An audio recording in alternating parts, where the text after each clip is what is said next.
लड़के ने गरीब के साथ गलत किया। एक बार की बात है, एक बार एक अध्यापक एक संपन्न परिवार के शिष्य के साथ कहीं जा रहे थे। तो उस शिष्य को कुछ मजाक सूझी, क्योंकि उसको रास्ते में किसी गरीब मजदूर के जूते दिखाई दिए।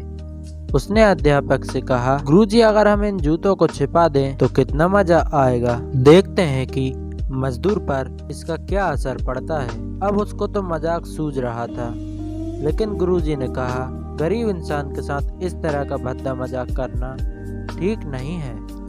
उसने कहा, क्यों ना हम इन जूतों में कुछ सिक्के डाल दें और देखें कि इसका इस गरीब मजदूर पर क्या प्रभाव पड़ता है। उन्होंने ऐसा ही किया।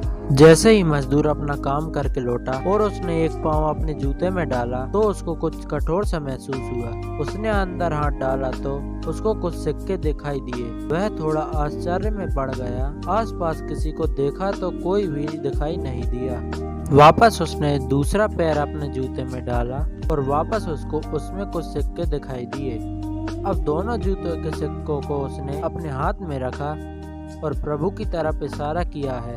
प्रभु, पता नहीं किस भले मनुष्य ने ये सिक्के मेरे जूते में छिपाए हैं, लेकिन जिसने भी छुपाए हैं उसको मेरी दुआ है ताकि इन पैसों से मैं अपने बच्चे और पत्नी के लिए कुछ खाना और दवाइयाँ ला सकूंगा। और इतना बोलकर वह चला गया। इस बात को शिष्य और अध्यापक दोनों सुन रहे थे। अब अध्यापक ने शिष्य से पूछा कि अब तुम मुझे बताओ कि तुम्हें कैसा महसूस हुआ, तुम्हारी पहले वाली मजाक या मेरा यह तरीका। तो उसने कहा, गुरुजी, मैं आपसे क्षमा चाहता हूँ।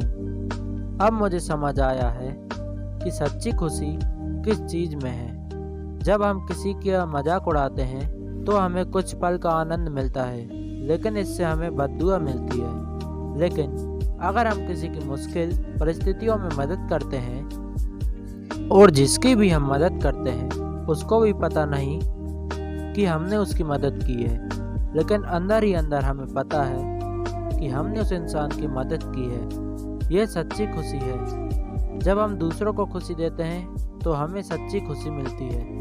इसी तरह खुशियाँ बांटते रहिए, लोगों की मदद करते रहिए और दान करते रहिए। जिसके भी आप काबिल हो, जितना भी आपसे बन पड़े, दान करें, लेकिन दान जरूर करें। इसका मतलब यह नहीं कि आपको कंपलसरी या अनिवार्य रूप से इतने रुपए दान करना ही चाहिए, क्योंकि हर किसी की ज़रूरत अलग अलग हो सकती है। अगर आप किसी को पैसे का दान नहीं कर सकते तो कम से कम चीज़ों का दान तो कर सकते हैं। मुझे पूरी उम्मीद है कि यह हार्ट टचिंग स्टोरी आपको ज़रूर अच्छी लगी होगी। आपका कीमती समय देने के लिए दिल से शुक्रिया। मिलते हैं ऐसी ही और एक नई कहानी के साथ।